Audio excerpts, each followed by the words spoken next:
Ang gusto na naman, pupunta dito, huwag na sabihin, ay kulang, ano man, dalayin nila para magkamot. Dito na, mas marunong sila, di mo nila dalayin. Ba't mo alam kulang? Tulad yan. May silang isa. Kasi dito, sa atin, dahil nila, huwag na sila magbanggit. Alam nila, nila gamutin niya lang, nila. Dahil nila. Oo. Dahil ang yan ang gusto na nga, huwag magsabi kung ano man ang sakit. Dahil di nila alam ang sakit yan. Kung may umip siyang kamay, sabi nila, kulang na.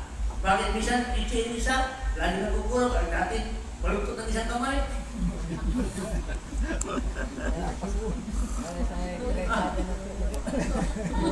Grabe, kulang.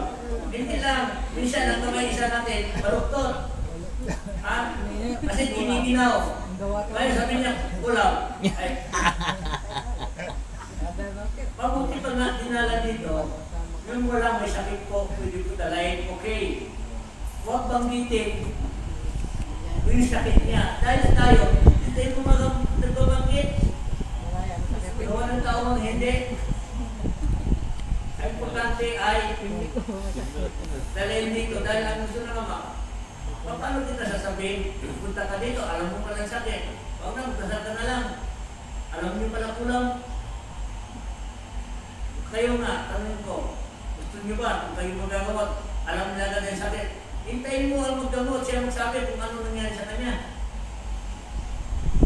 Yun din ang dahilan, sabi mo naman, hindi siya mapasagot at dalhin dito dahil alam pa lang nila, bakit nila alam. Dalhin nila dito, huwag sila magbanggit. Dito na titignan, kung ano man ang sakit niya, yun din gagamotin. Huwag siya mauna sa magagamot. Dahil lahat ng bagay,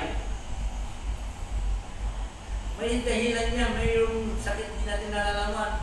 Ang naniisip na kulang-kulang, bakit? Wala si Lord. Si Lord lang ang pag-asa natin, si Lord lang ang taga-alis ng lahat ng bagay dyan. Yung gumamit, yung magagamot naman, ang sasabihin sa mga tao yun, huwag mo kami unahan. Dahil mo muna dito para malamdaman namin kung ano ba talagang sakit yan. Tama? Meron naman magagamot ng pagabot. Doon sa palengke, sabi niya, Ama, saan ang lugar niyo? Bakit? Dali kong mga ko doon. Bakit? Kinulong ng kapitbahay namin. Ang sabi ko, bakit mo alam? Nakita mo sa dalawang mata mo. At sabi-sabi lang. Nakita mo ba? Hindi. Isa ka din magkasalanan dahil nagbibintang ka din mo kasatukan. Ang masakit doon, ang kapitbahay mo ng kasalanan, gumagawa ka ng paraan para mag-away-away kayo. Dahil yung ginagawa mo, ito ang may kasalanan. Ikaw gumagawa ng kasalanan. Kung nakita mo sa dalawang mata mo, okay, yung kinig-kinig lang, badal magkwento yan. Mabuti pa, ang sabihin mo, pwede ba gamutin ko? Gamutin ko yung nanay ko. Dahil ko doon, ay maraming salamat. Kung binanggit niya, hindi ko na pinihin yung address ko. Lalo kayo magkakasalanan, sabi ko, wala ka na katulad, hindi ko magsasabi. Dahil ayaw gumagawa ng yung kasalanan. Kung nakita niyo sa dalawang mata niyo, maniwala pa ako. Kung hindi niyo nakita, huwag kong sabihin, ang may pangalan yun, nabibiktima, kawawa. Yan ang masakit doon. Kung nauuna, yung may sakit, tama kami. Maparat na ang tao. Ang tao, ang siya, nagdadala, hindi bumanggit. Ang ihangad niya lang ang kagalingan. Dahil siya ka rin ng tao, kung magsalita ka, ay hindi mo nakita. Mortal yun. Serious. Ano yung sinabi ng Dr. Aman? Oo. mo lang sinabi ng doktor. Oo. Nasa kanya, dahil tinikap pa nila, kung ano sabi, yun ang tunay, huwag punahan sila. Ito, tanong mo ito, ang matanda, sabi ng Repan, ano pag gano'n mo, pupuntahin mo dito? Sige nga, ito yung ba yun? Sila na alam, kinulang. Dapat, ang kailangan doon, Ama, gusto namin magpagamot ng ang tatay namin kasi mahina siya. Sige, dahil mo dito. Kung binanggit niya lang itong mga sakit niya, gawa ng tao, bakit? Inuskahan mo ba? Nakita mo ba? Talagang dalawang mata mo, kung pinulang. Kasi sa kamay niya po, bakit ang kamay natin dito? Pantay-pantay ba yan? Hindi. Kaya isang, titigas na isang kamay, balukot na. Pagkukulumot yung kamay natin dahil halamig, balukot na. Trekis, Oo. Nag-gout. Nangyayari yan. Nag-gout kasi laman. Oo naman. Minsan, kung bibilayin mo yan, parang umiiksi. Huwag mahirap magbintang. Lalo tayo magkakakala. Ang nakakala lang yan, ang manggagamot. Amen? Amen. Huwag natin pagdagdag ng kasalanan natin dahil sabihin mo sa yan. Ang sabi kong sasabi kinukulang, ang tanong doon, nakita mo ba? Nagkulang sa iyo. Sino nagsabi? Ganito. O, kasi narinig ko. Nakita mo ba? Hindi, narinig ko lang. Kahit sino man pwede mo salita. Marami ng mabamak, walang kasalanan.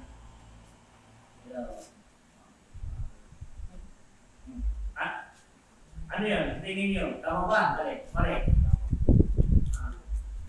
Mali po, Ama, ang kanilang gawain.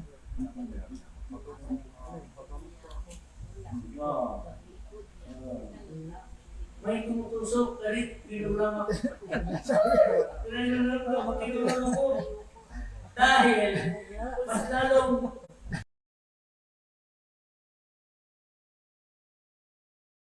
bakit hindi tumawag sa akin, sabi ng Diyos. Kasi sa akin lahat yan, hanggang mga bulanyo, hanggang doktor sa akin pa rin, bakit ako hindi nauna? Kung ikaw ay pumunta doon, bakit siya na nga ang ginamit ng Diyos para sa akin? Di ba maganda ka pakinggan?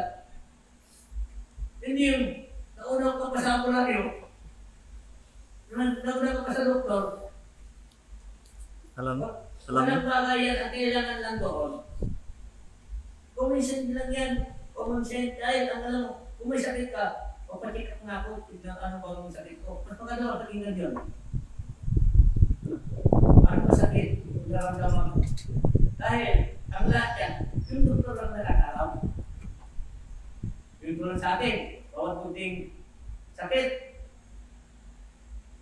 ulam. Hindi makatulog, baka hindi ako pinapatulog. Tulan na. Papunta na ng ulam, hindi na ulam. Kapampangan.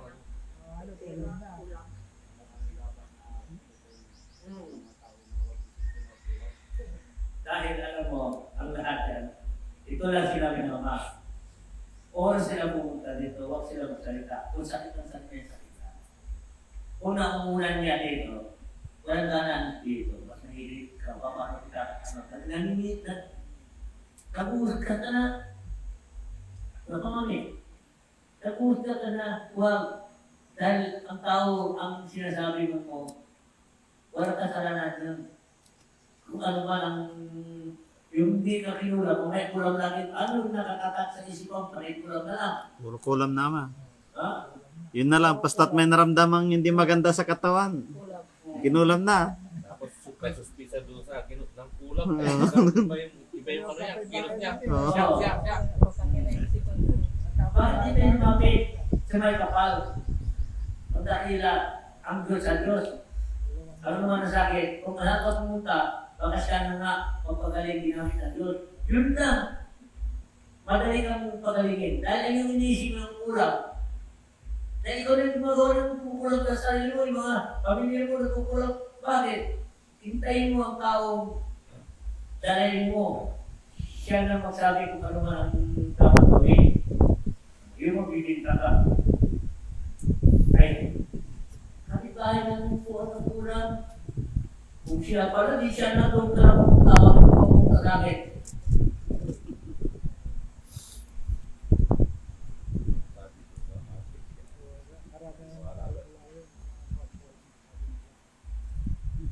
Ano sinabi mo?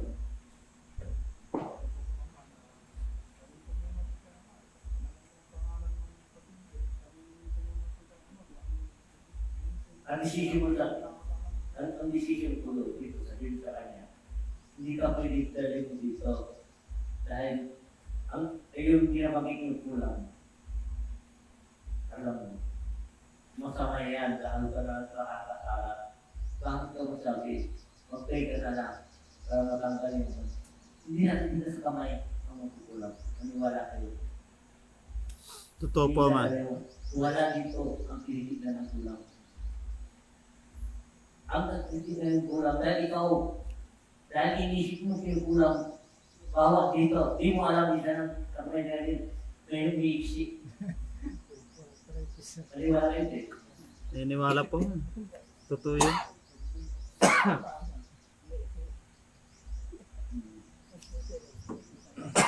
Dapat akin sila tumawag.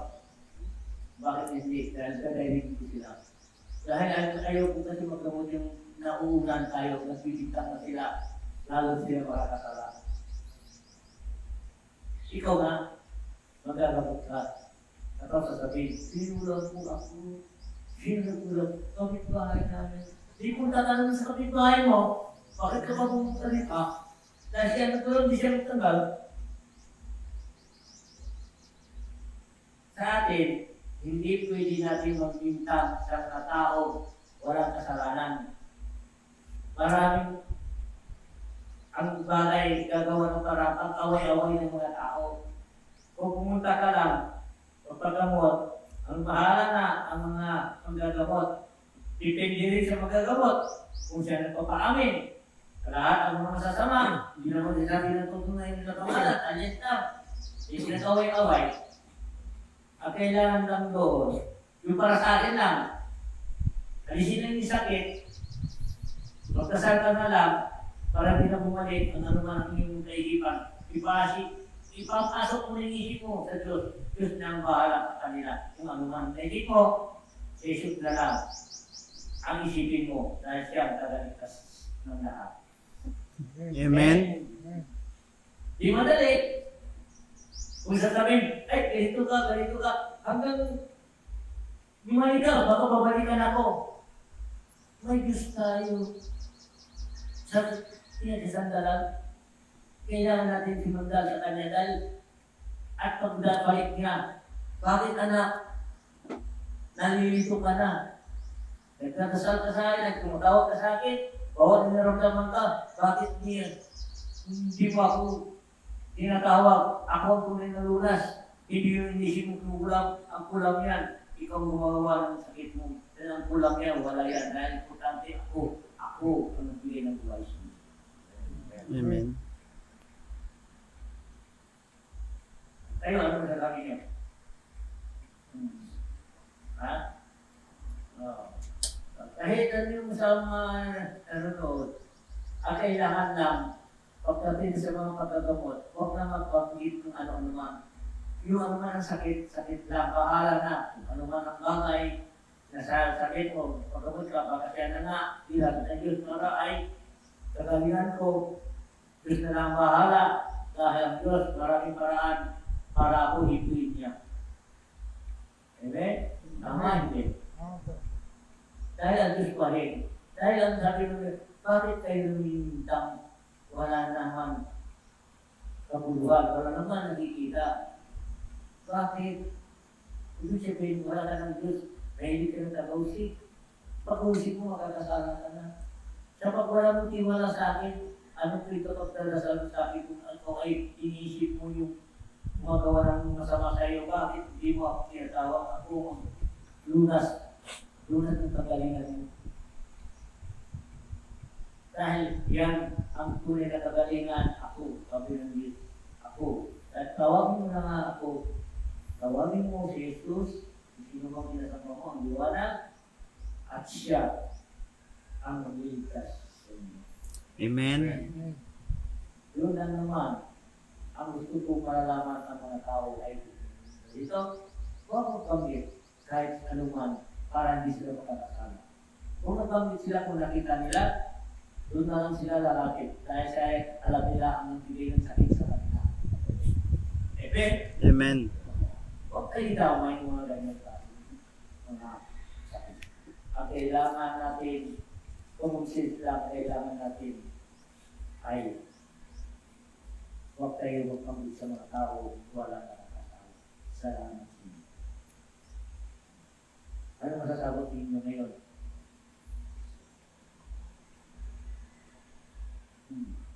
Ha?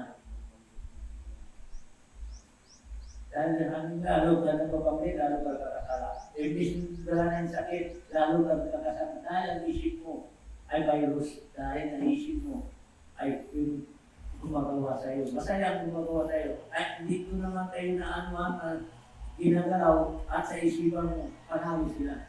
Talo ka. Dahil Jesus ay talo, hindi ang magkukulang. Bakit hindi tawagin ang Diyos natin, ang kapalitan natin? Bakit ibang tao ang tinawag? Ang tao ang magkukulang.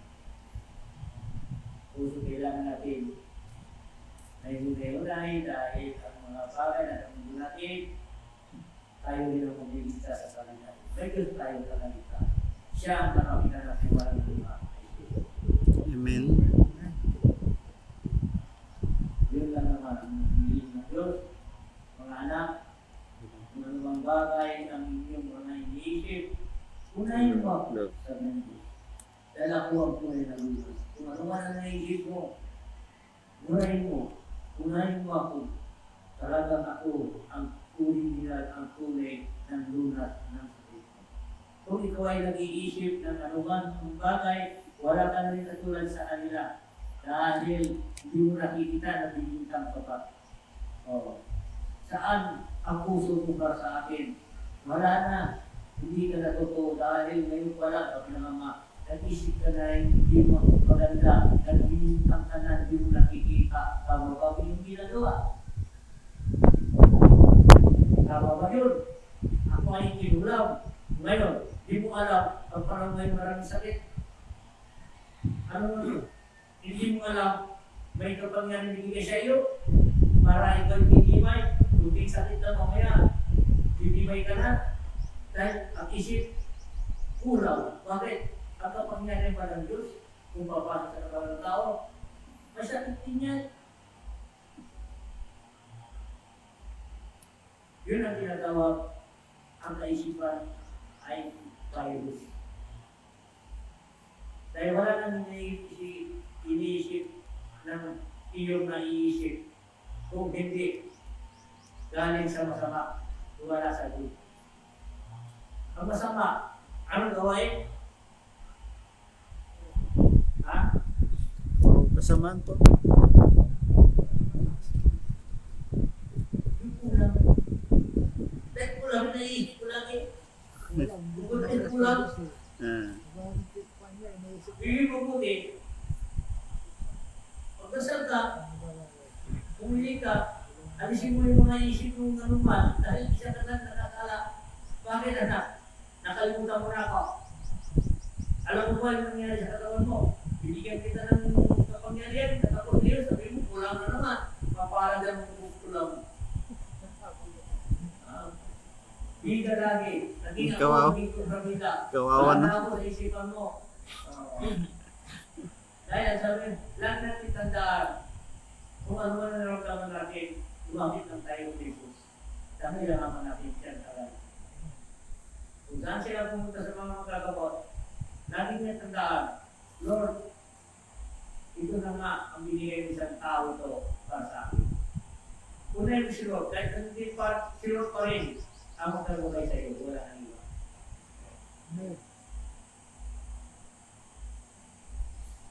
Para may Espiritu Santo. Oh, malapit na kasama. Ha? Malapit na. Lolo. Lolo. Lolo. Kahit may nanonood sila ng po, hindi pwede magsalita sila kung ano man ang bagay sa akin at umusga sila sa tao. Kung may sakit sila, dahil lang nila, huwag silang magbintang sa tao. Kahit sa masama, kahit kulang, huwag. Dahil isipin mo, mahanap ka ng lunas mo, isa lang lunas. Lord, gawayan mo ako, ituro mo. Sino ba ang ginamit mo, Lord? Ituro mo kung saan lugar yun po ay ako ay pupunta, Lord. Alam ko, marami kang gumawa ka ng paraan para maibig kami ang tao yun. Dahil yun, Lord, pupunta ko ganitong lugar ito, Lord. Kayo lang para sa akin. Kaya alam ko, kayo rin yan ang pagpapagaling sa akin, ang tao yun. At ginamit ninyo para sa akin. Amen? Amen. Hindi maganda. Hindi naman ano ang iniisip ninyo. Lalakad pa lang kayo. Nakakasalanan kayo. Ano, natalan ko lang. Sabi Lord, pag dito, kulang pa rin.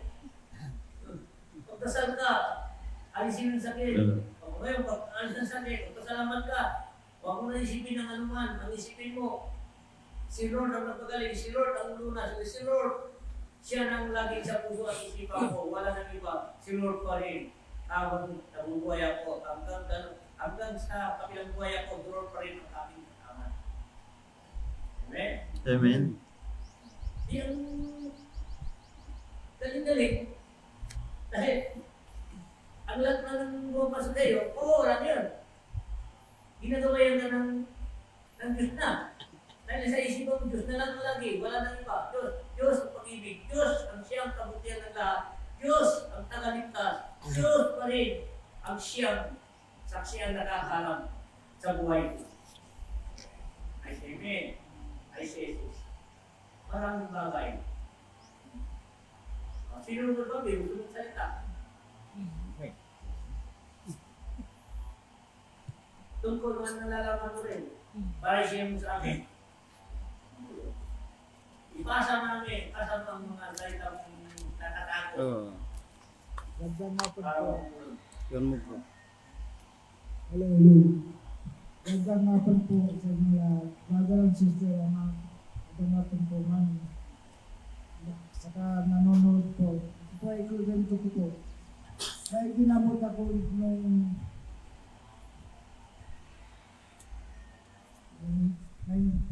2019,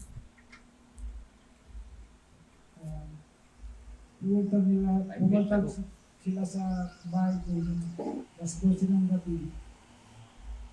Kasi, masabi nila na kung yung kwan nila yung pasyente. Pagdating ko doon, sino po naggamay ito? Yung taga Santa Cruz, sabi nila, bakit nilagyan ng mga 10 bala dito sa punya, daliri niya. Ayun, 10 dito, 10 sa punya. Yung bala. Yung bala. Hindi kayo, bala. Sino ko naglagay yung albularyo, sabi nila. Tapos, tanggalin niyo yan. Umano dito sa kamay niya eh. Sa mga dali. Masakit ko. Sabi ko sa kanila, magdasal kayo, tulungan niyo yung sarili niyo. Tapos, dadalhin ko kayo dun sa templo namin. At dun sa lumbang. Hindi na ako naman ito. Yes. Gumaling na yun. Very good. Yun lang po. Good. Yung lahat nakatulog ka. Dahil ang kailangan ng sabi ni Lord, mahalan kayo. Ay, gisa ko na yun ah. Magkakaisa kayo. Tagal nila, tagal nila. 5 Ikaw years. ba? 5 years ako na, ma'am. Ah. 5 years ako na. Oh, 5 years. 2019. Ate, naalala pa niya. Oo. Ate ka natutulog. Nakaset sa akin. Kwento ka. Isa lang niya nakakapulog. Dala dito sa tabi nila ng gulang ay kahit ang sakit na kung ang sabi nila ay gawa ng tao, stop. Huwag ang niladala dito.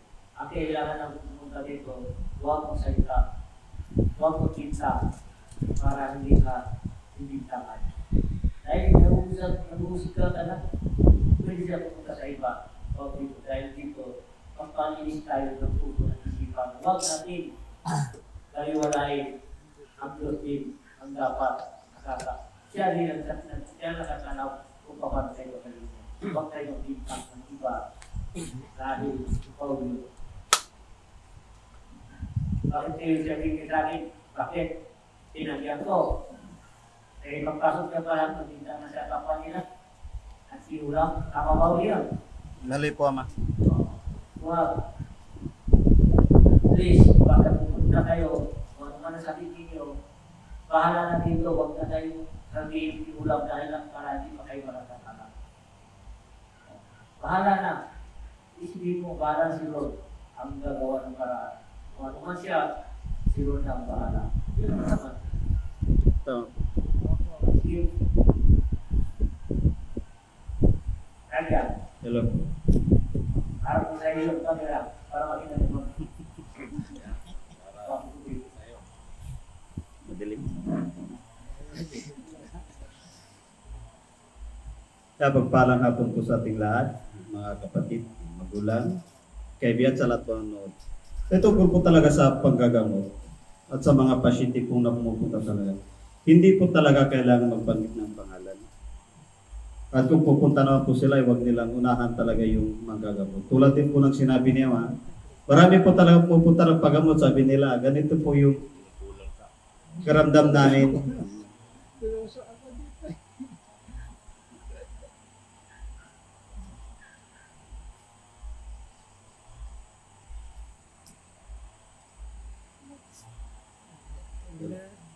Hindi nagsasalita sila eh.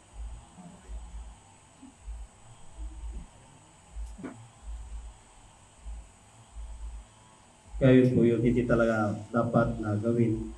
Dahil yung pagpapamin, wala rin po sa kasulatan niya. Mga masasamang espiritu, hindi rin po sila nagsasabi ng kanilang pangalan. Biblikal po lahat ng bagay na pangyari na hindi dapat gawin ng bawat sino man. Pag manggagamot, maging mga nagpapagamot, hindi rin po narapat. Kasi pag sinabi po natin na tayo po ay kinulang, isang bagay na po na panghuhusga po yun. Kasi kung susundin ang kasulatan, sabi nga, huwag kang humusga nang di ka mahusgahan. So ibig sabihin, pag sinabi natin kinulang tayo ng ating kapitbahay, hindi yung kapitbahay natin ang nangkulang, kundi tayo sa ating sarili. Bakit? Sabi niya sa kasulatan, alin man ang iyong gawin sa iyong kapwa, di ba? Ay siya gawin sa iyong sarili.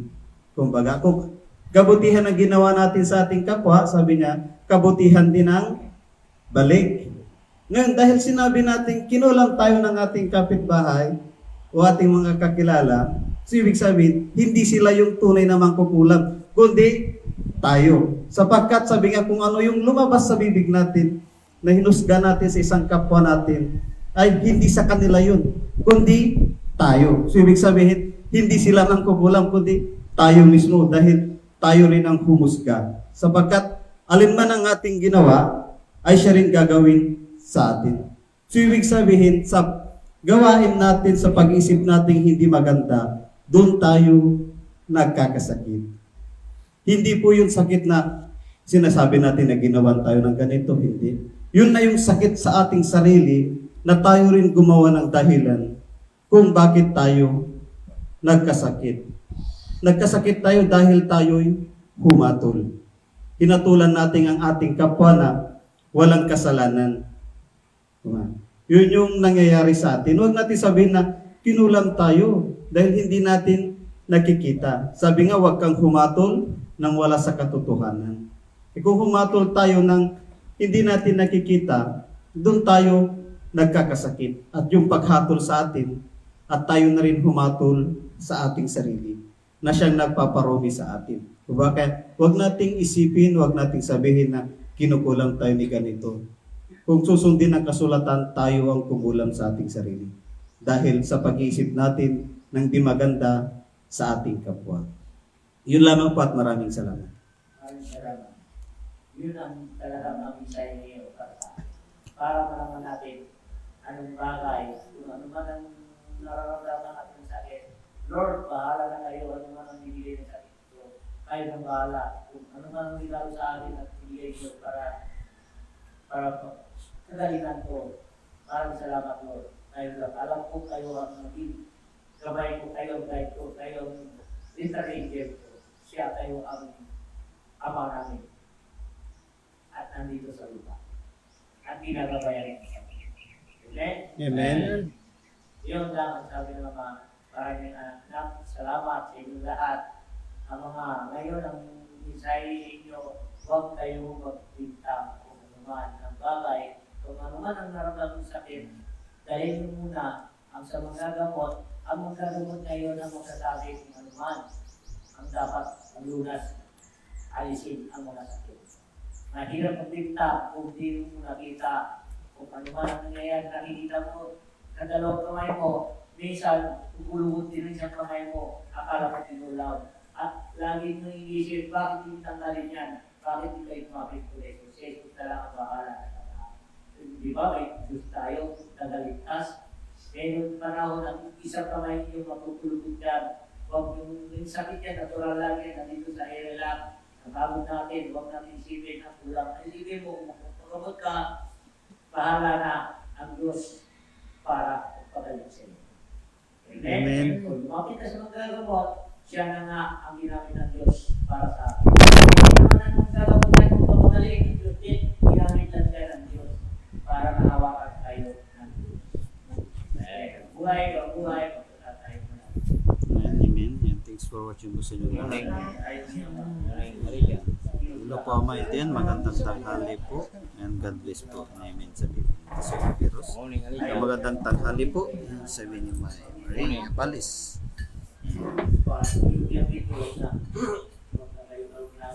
Magandang tanghali po. Alright. Thank you. Diyan natin. Good afternoon na may din to all brothers and sisters and unlimited love to all sa sister. Pray lang kayo, sabi mo may gamot sa hospital yan. Good afternoon din po. Ang sakit lang yan. Sa lahat yan. Maong Iago, si kayo. Brothers and sisters. At sama natin yan. Sabi po ni Jima and Nicholas. Thank you for watching po sa inyong lahat. Napagpalang hapon din po sa inyong lahat. And pray na po tayong lahat. Tapos na po. Yan po yung gawin po natin. Tungkol po sa panggagamot na kailangan talaga. Na wala magpapaamin. Hindi rin po tayo magbangkit. Magparatang. So garanti po tayo magkakasal. Yun lang po at maraming salamat and blessings sa inyong lahat. Nag-live na po tayo. Shoutout kay Pizza Milmilak at sa lahat po ng Marian. God bless po kay Aditya Kaushik. Mahirap po kasi yung pangalan kung tama bang pagkikabigkas natin. And thank you for watching po sa inyong lahat and God bless po and ingat po palagi.